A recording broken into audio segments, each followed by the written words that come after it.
You think fools are rare, that they wear clown suits, talk nonsense and get laughed off the stage. But look around. They run companies, they lead movements, they trend online, they win applause, they get followed, and maybe the worst part? They don't know they're fools. They think they're wise. They think they're special. They think they've figured it out. And the more deluded they become, the louder they get, and the more people listen. It's not stupidity.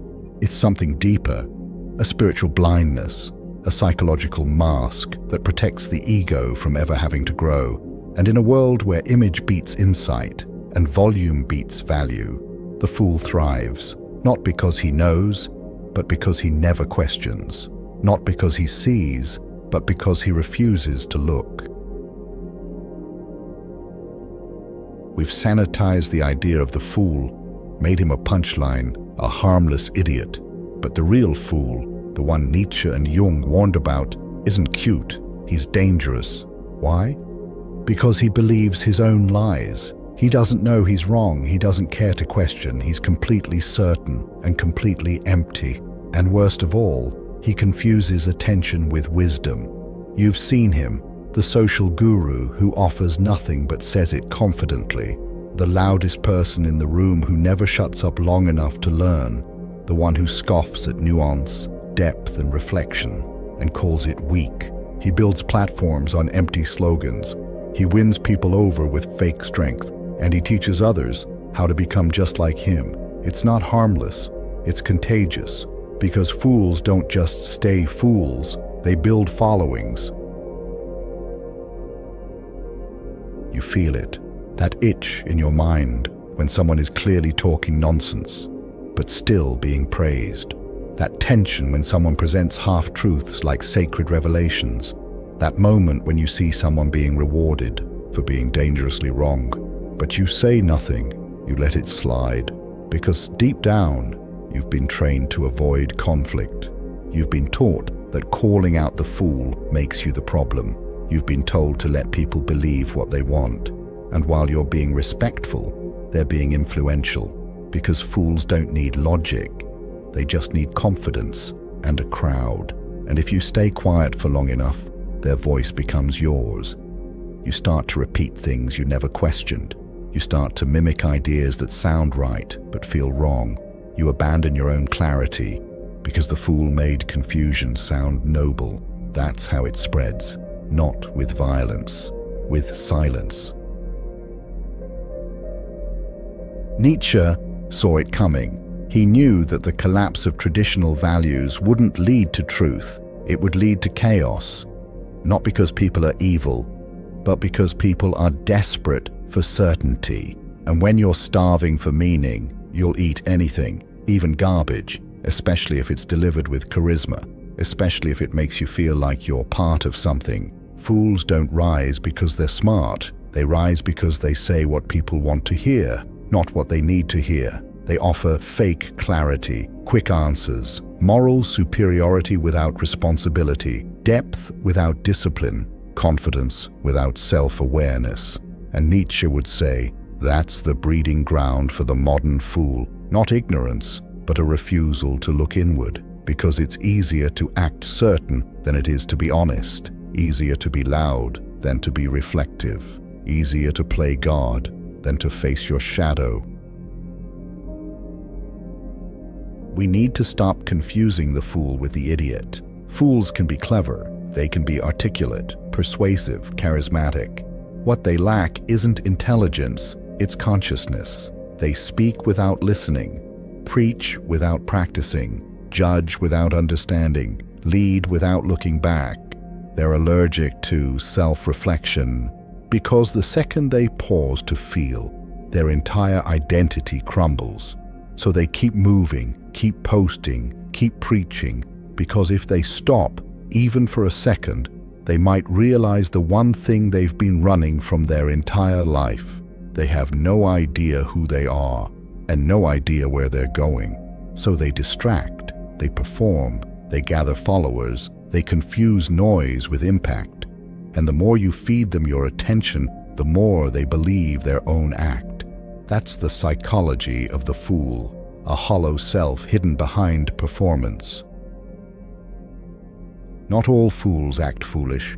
Some talk about truth, freedom, awakening, self-knowledge, but don't be fooled by their words, because fools can memorize wisdom. They can repeat Nietzsche, quote Jung, talk about shadow work and ego death, and still be operating from a place of total delusion. The fool doesn't practice truth. He performs it. He uses deep ideas as branding, as shields, as weapons to elevate himself. He says things like, "People are just triggered by my truth. I speak reality. If you're offended, that's your problem.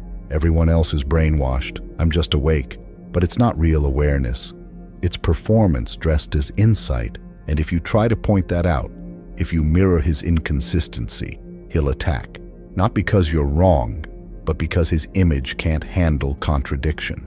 And fools will defend their image to the death, even if it costs them their integrity. But here's the part that hurts most. You've been the fool too. We all have. And in our next step, we'll go there. The psychology behind why we fall into foolishness, how we confuse ego for growth, and what it actually takes to stop performing and start becoming. It's not comfortable, but it's the only way out. This isn't just about other people. This isn't about pointing fingers. It's about owning what you've become when you weren't looking. Because at some point, you were the one who acted certain without knowing. You were the one who judged others before understanding. You were the one who spoke from ego and called it truth. And you convinced yourself you were different, more conscious, more aware, more awake. But that wasn't wisdom. It was the fool in you, disguised as the sage. We all have that part. The part that wants to be seen as deep without doing the inner work. The part that wants to skip the discomfort of becoming and jump straight to the respect of being. It's seductive, but until you see it clearly, you'll keep performing insight instead of living it, and you'll become just another fool in a smarter costume. Ego doesn't always show up as arrogance. Sometimes it shows up as spiritual superiority, moral superiority, intellectual superiority. The fool doesn't just want to be right, he wants to feel above.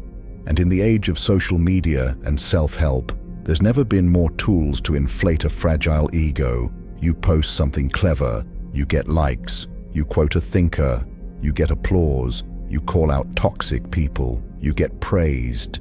And slowly you start to believe you're evolving. But you're not evolving. You're curating, you're editing, you're building a persona, not a self. Nietzsche warned about this. He believed that the herd doesn't just follow, it creates a new kind of conformity, the conformity of the enlightened, the fool who speaks of freedom and secretly craves control, the fool who claims to see the matrix but can't see his own projections, the fool who thinks he's different because he read something deep. But knowing quotes is not the same as knowing yourself. And until you can sit with your own chaos without broadcasting it, you haven't begun. So why do we do it? Why do we slip into this mask? Why do we become the very thing we claim to see through?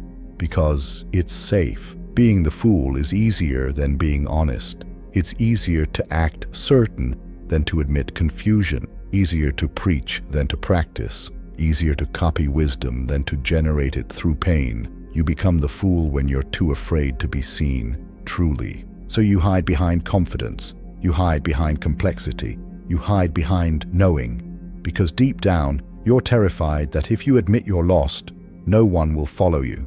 So instead of becoming real, you become impressive. Instead of transforming, you perform, and it works until it doesn't. Because the fool always hits a wall. And when that wall comes, crisis, failure, betrayal, the mask cracks. And what's underneath? Often nothing. Just fragments, just confusion, just the truth you were trying so hard to avoid. Carl Jung believed that whatever you repress doesn't disappear, it becomes shadow. And for the fool, the shadow is made up of all the truths he refuses to face. The pain he pretends isn't there, the shame he masks with spiritual talk, the insecurity he hides behind performance. And when that shadow grows large enough, it starts to leak out in defensiveness, in overreaction, in preaching to others instead of reflecting inward. You've seen it. You've done it. The moment someone disagrees with you and you take it as an attack. The moment someone challenges you and instead of listening, you double down. That's not clarity. That's shadow control. And until you face what you've repressed, until you mourn the parts of yourself that never got to grow, you will keep playing the fool. Not because you want to, but because you don't know who you are without the act. There's another reason the fool thrives. He never has to take responsibility. If he fails, it's because others didn't get it. If people leave, it's because they couldn't handle his truth.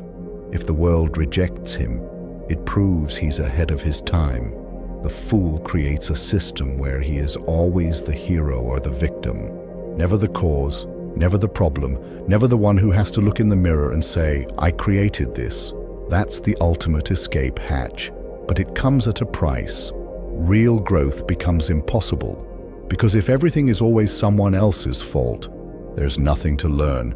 No humility, no integration, just projection wrapped in charisma. And that's why the fool can win the crowd and still rot inside. Eventually, if you're lucky, something breaks. Maybe it's a relationship that ends. Maybe it's a failure so personal it shatters your story. Maybe it's the slow, creeping emptiness that no amount of attention can fix. But something cracks, and for the first time, you get quiet. You feel the weight of your own ignorance. You feel the pain of how many people you've pushed away. You feel the cost of pretending, and you realize the fool in you has been running the show. Not your truth, not your heart, not your soul, just a scared part of you trying not to be exposed. That's the real beginning, not the moment you wake up, but the moment you admit you never had it figured out, that you were just surviving, and you're finally ready to stop. So how do you kill the fool without killing your fire? How do you stay sharp without becoming smug? How do you speak truth without turning into another mask? Let's now walk the narrow path out of foolishness and into conscious clarity. Not perfection, not performance, but real presence. Let's finish this. Here's the trap. Once you see the fool in yourself, you'll want to burn everything down. Your opinions, your confidence, your voice, your past. You'll think, if I've been deluded this whole time, maybe I should just stay quiet forever. But silence isn't the cure. Clarity is. You don't need to destroy yourself. You need to differentiate yourself from the mask. You are not the persona you created to be liked. You are not the voice you copied from someone louder.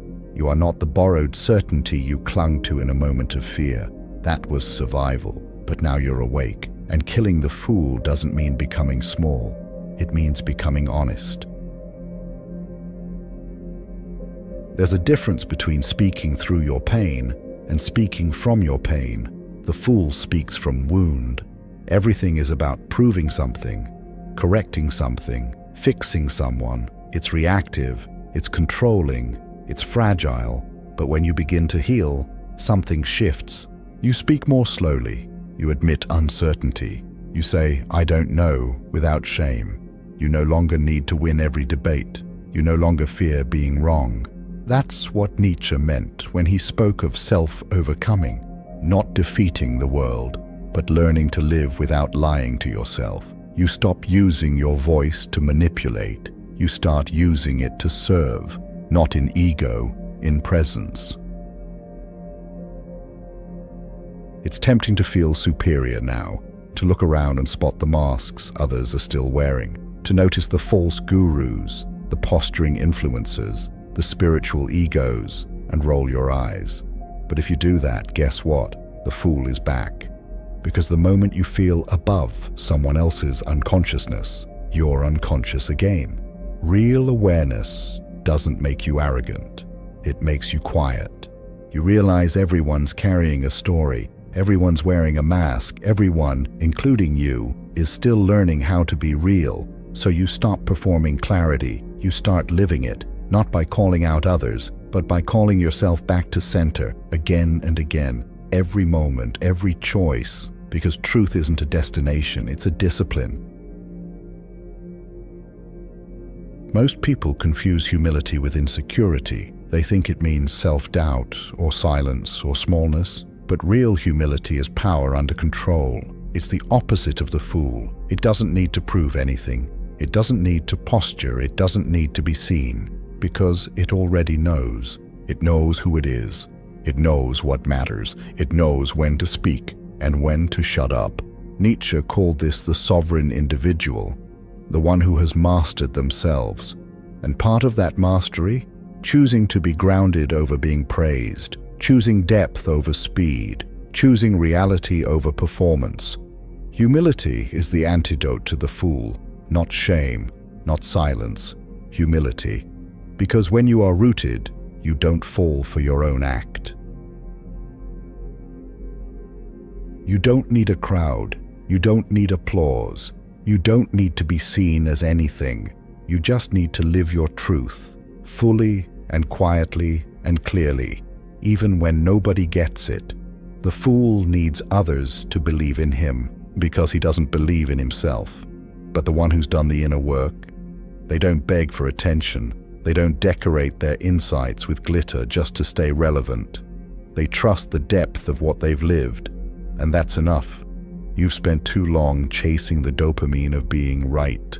Now it's time to choose the clarity of being real.